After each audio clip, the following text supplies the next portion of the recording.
Tashi and welcome to Tibet This Week, where we bring you weekly news updates on Tibet, His Holiness the Dalai Lama and Central Tibetan Administration. Let's have a look at today's headlines. Tibetans mourn the passing of former Kalon Tipa Gyalo Thondup. His Holiness the Dalai Lama attends long life prayer offering at Tashi Lhunpo Monastery. Sikyong Tsering commences official visit to Bylakuppe Tibetan settlement. Former Tibetan political prisoner Namkyi testifies at Geneva Summit 2025.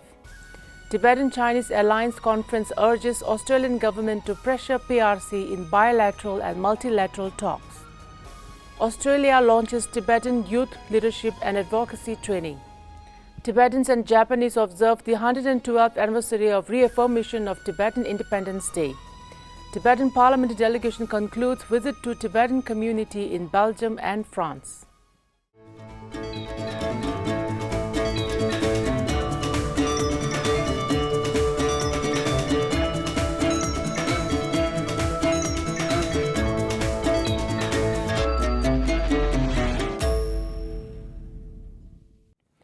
On Sunday last week, His Holiness the Dalai Lama led a memorial prayer at Tashi Lhunpo Monastery honoring his brother Gyalo Thondup's dedication to Tibetan freedom struggle and praying for his swift rebirth as Tibetan to continue serving Tibet. Central Tibetan administration leaders and dignitaries including Sikyong, Speaker and Kalons attended prayer services paying tribute to the former Kalon Tipa's lifelong contributions. The Central Tibetan administration gathered for a prayer service in Dharamshala. Simultaneously, Tibetan communities worldwide held prayer services to honor his contributions to the Tibetan cause. Gyalo Thondup passed away on 8 February at his residence in Kalimpong at the age of 97. Born in 1928 in Takser, Amto, he studied in Nanjing, China, where he met key Chinese leaders including Chiang Kai-shek. Amidst the Communist Revolution, he left China in 1949, later settling in Kalimpong, India in 1952. He dedicated his life to advocating for Tibet's independence and self-determination. He played a crucial role in securing Indian and U.S. support, recruiting Tibetan fighters trained in U.S. camps under the CIA, and facilitating 3 UN resolutions on Tibet, 1959, 1961, and 1965. Gyalo Thondup worked closely with India and US officials, helping His Holiness the Dalai Lama escape to India in 1959 and strengthening Tibetan diplomatic ties. In 1979, he initiated talks with Deng Xiaoping, paving the way for future Sino-Tibetan dialogue on resolving the Tibet issue. He served as Kalon Tipa, chairman of the 9th Kashak from 1991 to 1993 and as a security Kalon in the 10th Kashak, dedicating his life to Tibet's freedom struggle.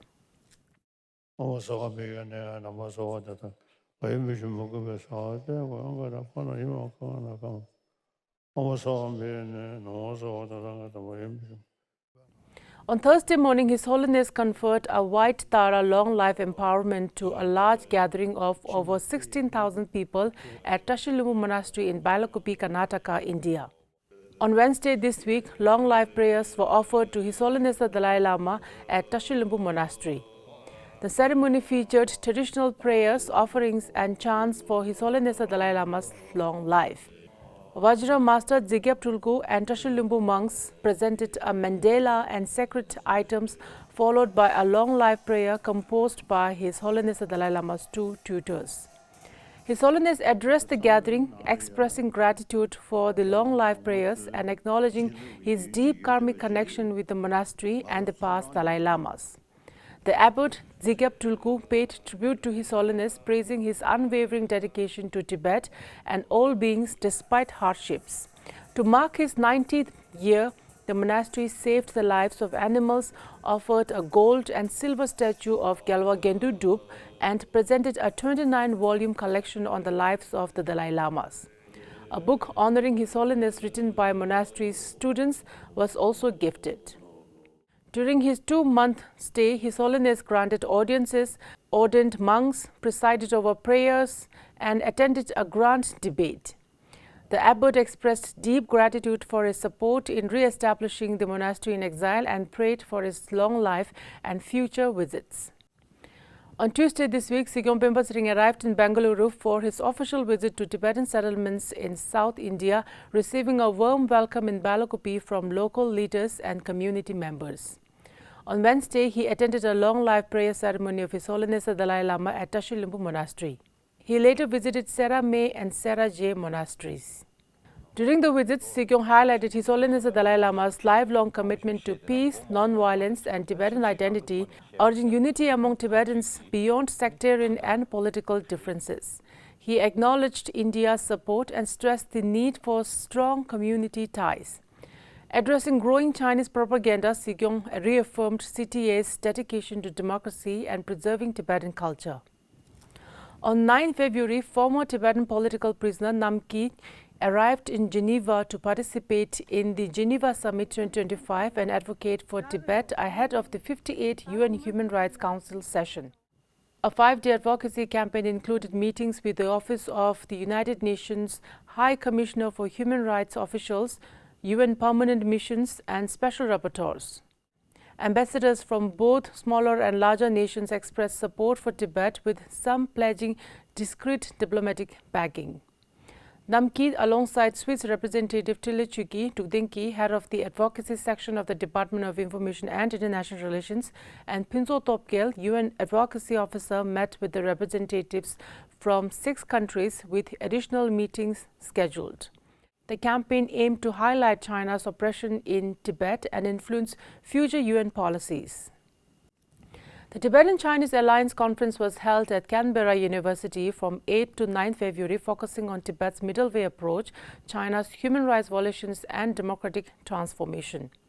Organized by the Tibet Information Office in collaboration with the Australia and New Zealand Alliance of Victims of Chinese Communist Regime, the Chinese Alliance for Democracy, the Federation for the Democratic China, the Chinese-Tibetan Friendship Association in Australia and New Zealand, and the Non-Governmental Communication Council for the Chinese and Tibetan, the event brought together around 50 participants, including Tibetans, Uyghurs, Falun Gong practitioners, and pro-democracy activists.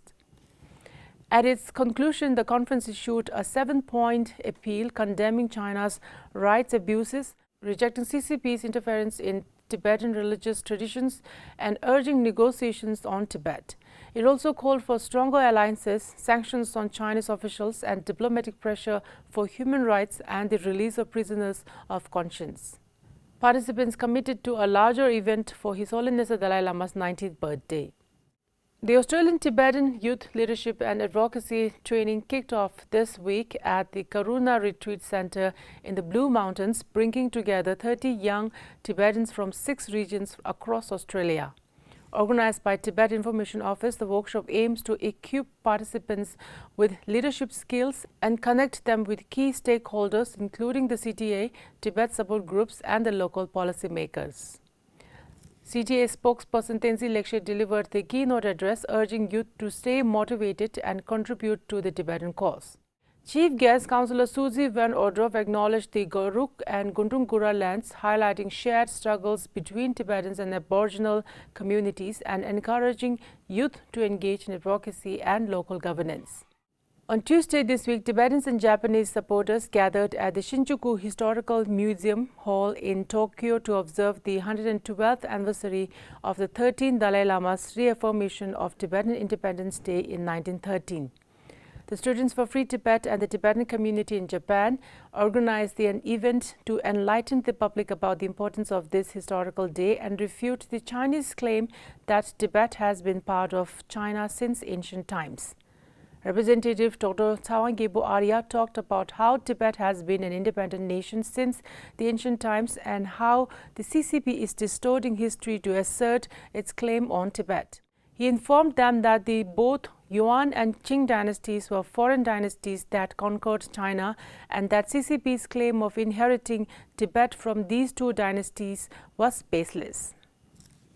As part of the Tibetan Parliament in Exile's periodic visitation program, parliamentarians Thupten Wangchen and Thupten Gyalo visited Tibetan community in Belgium from 7 to 8 February. In the city, 2 separate sessions were convened with the old and new executive members of the Belgian Tibetan Association, respectively, at the behest of parliamentarians at the Office of Tibet, Brussels. The delegation participated in a public engagement at the Buddhist Center Kamasonam Gyaltsoling, where the parliamentarians addressed and emphasized on three key topics: His Holiness the 14th Dalai Lama's grace and contributions, the structure of Central Tibetan administration, and provided insights of the Middle Way policy in terms of its ground, path and fruition.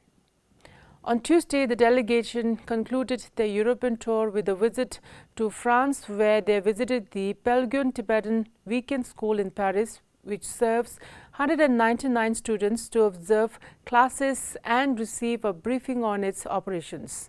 They also addressed a public gathering at the Paris Wesseling Dharma Center, organized by the Office of Tibet and the Tibetan community in France. The event included a prayer service for the late Kalon Gyalo Thundup. The MPs urged Tibetans to remain grateful to His Holiness the Dalai Lama, support the Central Tibetan administration and fulfill their civic responsibilities, including paying chadel voluntary contribution. They also provided an overview of Central Tibetan administration's governance and the Middle Way policy. The visit concluded with a community-hosted dinner in their honor. That is all the news for this week's edition of Tibet This Week. Thank you so much for watching.